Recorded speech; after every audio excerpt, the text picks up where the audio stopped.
بسم الله الرحمن الرحيم. يا أيها الناس اتقوا ربكم الذي خلقكم من نفس واحدة وخلق منها زوجها وبث منهما رجالا كثيرا ونساء واتقوا الله الذي تساءلون به والأرحام إن الله كان عليكم رقيبا. صدق اللہ العظیم. نماز تراویح میں سورہ نساء کی تلاوت کی گئی اور سورہ نساء کے اندر اللہ تبارک و تعالی رب العزت نے تخلیق انسانی کا ابتدائی طور پر ذکر فرمایا اور پھر صلہ رحمی کی تلقین کی ہے کہ مسلمانوں کے لیے یہ ضروری ہے کہ وہ صلہ رحمی کو اختیار کریں. اس کے بعد اللہ جل شانہ نے نکاح کے مسائل کا تذکرہ فرمایا ہے کہ انسان کے لیے اجازت ہے کہ وہ 2 سے 3 سے یا 4 عورتوں سے ایک وقت میں نکاح کر لے، اور لیکن اگر وہ نکاح کرتے ہوئے اس بات کا خوف رکھتا ہو، محسوس کرتا ہو کہ وہ عدل اور انصاف کے تقاضے پورے نہیں کر پائے گا تو پھر اس کے لیے ضروری ہے کہ وہ ایک ہی نکاح کے اوپر اکتفا کر لے، پھر دوسرا اور تیسرا نکاح کرنے کی اس کو ضرورت اور حاجت نہیں ہے. اس میں نکاح کا ایک فلسفہ ایک یہ بھی ہے کہ نکاح کرنے میں جو تعدد ازواج ہے اس کے لیے یہ شہوت کی جو نیت ہے وہ نہیں ہونی چاہیے، اور بلکہ یا اپنا دیگر کوئی مصالح نہیں ہونے چاہیے، بلکہ خالصتاً اللہ کی رضا کے لیے اور کی رضا کے لیے جو ہے تعدد ازواج کو اختیار کیا جانا چاہیے. اس کے بعد اللہ جل شانہ نے وراثت کے مسائل کا تفصیل کے ساتھ بیان فرمایا ہے، اور اس کے بعد اللہ تعالیٰ نے سورہ نساء کے اندر جو خواتین ہیں ان سے اگر کوئی غلطی سرزد ہو جاتی ہے تو اس غلطی کے ازالے کی کیفیت اور صورت کو بیان فرمایا ہے کہ اس کو کیا انتظام کیا جانا چاہیے. جب کسی عورت سے غلطی سرزد ہو جائے تو پھر اس غلطی کے نتیجہ میں اس کے اوپر مظالم کے پہاڑ ڈھانے کی بجائے اس کی غلطی کو سدھارنے کی کوشش کی جانی چاہیے اور اس کو توبہ تائب ہونے کا کہا جانا چاہیے. اگر وہ عورت توبہ تائب ہو جائے، رجوع اللہ کر لے اور وہ اپنی غلطی کو سدھار لے تو پھر اس کے ساتھ حسن سلوک کی اختیار کرتے ہوئے حسن معاشرت کو اختیار کیا جانا چاہیے. لیکن اس کے بعد پھر اس کے ساتھ کسی بھی طرح کی ظلم اور زیادتی، طعن اور تشنیع کا بازار گرم نہیں ہونا چاہیے، نہ اس کے ساتھ اس کی جو ہے تحقیر کی جانی چاہیے. اور اگر مسلمانوں کو یہ خوف اور اندیشہ ہو کہ وہ ایک آزاد عورت کے حقوق کو مکمل طور پر ادا نہیں کر سکتے تو پھر ان کو باندیوں کے ساتھ بھی نکاح کرنے کی اللہ تعالیٰ نے اجازت دی ہے. اس کے بعد اللہ تعالیٰ نے محرمات کا ذکر فرمایا ہے، جن عورتوں کے ساتھ انسان نکاح نہیں کر سکتا ہے ان کا بیان ہوا ہے. اس کے بعد اللہ تعالیٰ نے 5ویں پارے کے آغاز میں ہی ارشاد فرمایا ہے کہ انسانوں کے لیے ضروری ہے کہ وہ جو ایمان والے جو ہیں وہ کسی کا ناحق مال نہ کھائیں، بلکہ تجارت کر کے یا تجارت کے ذریعے سے یا کسی کی رضامندی کے ساتھ اس کے مال سے متمتع اور فائدہ مند ہو سکتے ہیں. اس کے بعد اللہ جل شانہ نے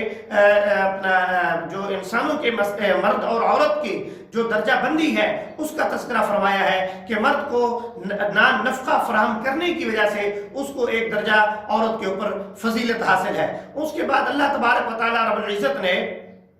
حقوق اللہ اور حقوق العباد کا تفصیل کے ساتھ تذکرہ فرمایا ہے. وَاعْبُدُوا اللَّهَ وَلَا تُشْرِكُوا بِهِ شَيْئًا وَبِالْوَالِدَيْنِ إِحْسَانًا وَذِي الْقُرْبَى وَالْجَارِ ذِي الْقُرْبَى وَالْجَارِ الْجُنُبِ وَالصَّاحِبِ بِالْجَنبِ وَابْنِ السَّبِيلِ وَمَا مَلَكَتْ أَيْمَانُكُمْ إِنَّ اللَّهَ لَا يُحِبُّ مَنْ كَانَ مُخْتَالًا فَخُورًا. اور اس کے بعد اللہ تعالیٰ نے جو اللہ کے راستے میں مال خرچ کرنے سے احتراز کرتے ہیں، مجتنب رہتے ہیں، اعراض کرتے ہیں اور وہ بخل کرتے ہیں، ان کی مذمت کو بیان فرمایا ہے. اور پھر جو اللہ کے راستے میں دکھلاوے کے لیے مال خرچ کرتے ہیں ان کی بھی تذمیم اللہ تعالیٰ نے فرمائی ہے. اس کے بعد اللہ جل شانہ نے طہارت کے مسائل کا تذکرہ تفصیل کے ساتھ فرمایا ہے، اور پھر آگے چل کے اللہ جل شانہ نے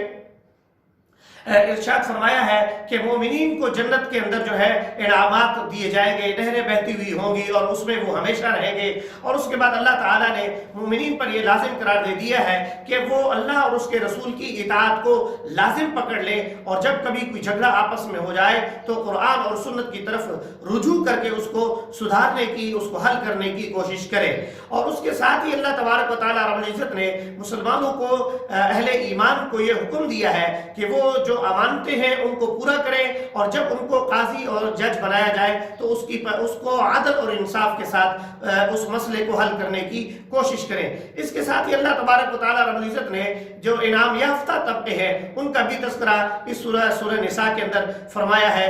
کہ کن طبقوں کے اوپر نبیین، صدیقین، شہداء اور صالحین جو ہے ان کا تذکرہ اللہ تعالیٰ نے ارشاد فرمایا۔ اس کے ساتھ اللہ تبارک و تعالیٰ رب العزت نے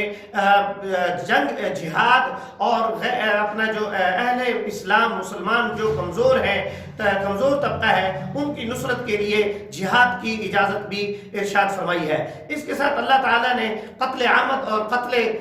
خطا جو ہے اس کی جو جزا اور سزا ہے اور اس کے جو دیت اور قصاص ہے اس کا بھی اللہ تعالیٰ نے بیان فرمایا ہے۔ اور اللہ تبارک و تعالیٰ رب العزت نے دیگر خواتین کے مسائل کے تذکرے کے ساتھ اس سورہ نساء کے اندر یہودیوں کی جو ریشہ دوانیاں ہیں ان کی مذمت بیان کی ہے، اور اس کے ساتھ اللہ تبارک و تعالیٰ رب العزت نے اہل ایمان کو ایمان کی تجدید کا حکم دیا ہے۔ اہل ایمان کو تجدید ایمان کے حکم کے ساتھ ہی منافقین کی مذمت اور منافقین کے لیے دردناک عذاب کی تیاری کا حکم فرمایا ہے، حکم بھی دیا ہے، خوشخبری بھی دی ہے کہ فرمایا اللہ تعالیٰ نے بشر المنافقین بان لهم عذابا الیما، منافقین کو خوشخبری دے دی جائے کہ ان کو دردناک، ان کے لیے عذاب جو ہے وہ تیار کیا گیا ہے اللہ تعالیٰ کی طرف سے۔ چونکہ منافقین ظاہری طور کے اوپر اپنے آپ کو مسلمان ظاہر کرتے ہیں لیکن دل کے اندر ان کے کھوٹ ہے اور کچی ہے، اس کی وجہ سے وہ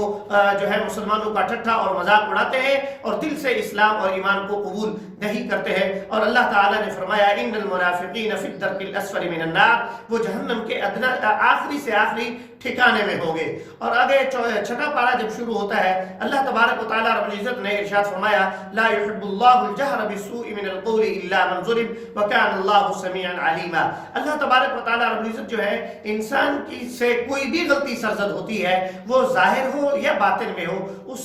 سب کی مراجعت جو ہے اللہ تعالیٰ کو حاصل ہے۔ اللہ تعالیٰ اس کی نگہبانی کر رہے ہیں اور اس کا احساس اور علم اور شعور جو ہے وہ رکھتے ہیں، واقفیت، شناسائی اور آگہی اللہ تعالیٰ کو حاصل ہے۔ اللہ تبارک و تعالیٰ رب العزت نے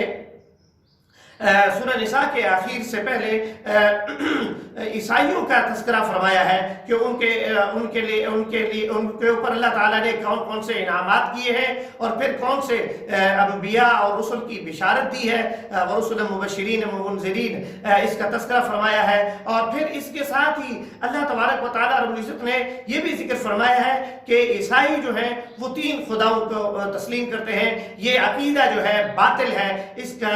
جو ہے اللہ کے ساتھ دین فطرت اور دین حنیف اور دین سلیم کے ساتھ کوئی تعلق نہیں ہے۔ اس کے ساتھ اللہ تعالیٰ نے دین میں غلو اور انتہا پسندی اختیار کرنے والوں کی بھی مذمت کی ہے کہ دین کے اندر دین کے معاملات جو ہے اس کو حسن سلوک کے ساتھ، اچھائی کے ساتھ جو ہے بیان کیا جانا چاہیے، بلکہ نہ کہ شدت پسندی اور غلوف پسندی کا شکار ہوا جانا چاہیے جس طرح یہودیت اور عیسائیت نے اس کو اختیار کیا ہے۔ اور اسی کے ساتھ ہی اللہ تبارک و تعالیٰ رب العزت نے مشرکین کی جو مذمت ہے وہ بڑے تسلسل کے ساتھ سورہ نساء میں بیان فرمائی ہے۔ فرمایا ان اللہ لا یغفر ان یشرک به ویغفر ما دون ذلک لمن یشاء ومن یشرک باللہ فقد ضل ضلالا بعیدا۔ ایک جگہ پر فرمایا فقد افترى اسما عظیما، کہ یہ بہت بڑا جو ہے گناہ ہے شرک، اور اللہ تعالیٰ شرک کرنے والوں کو کسی بھی صورت میں معاف نہیں فرمائیں گے۔ سورہ نساء کا اختتام اللہ تعالیٰ نے وراثت کے جو دیگر مسائل تھے ان کے اختتام کے ساتھ فرمایا ہے۔ اللہ تبارک و تعالیٰ رب العزت مجھے اور آپ کو عمل کرنے کی توفیق عطا فرمائے۔ وما علینا الا البلاغ المبین۔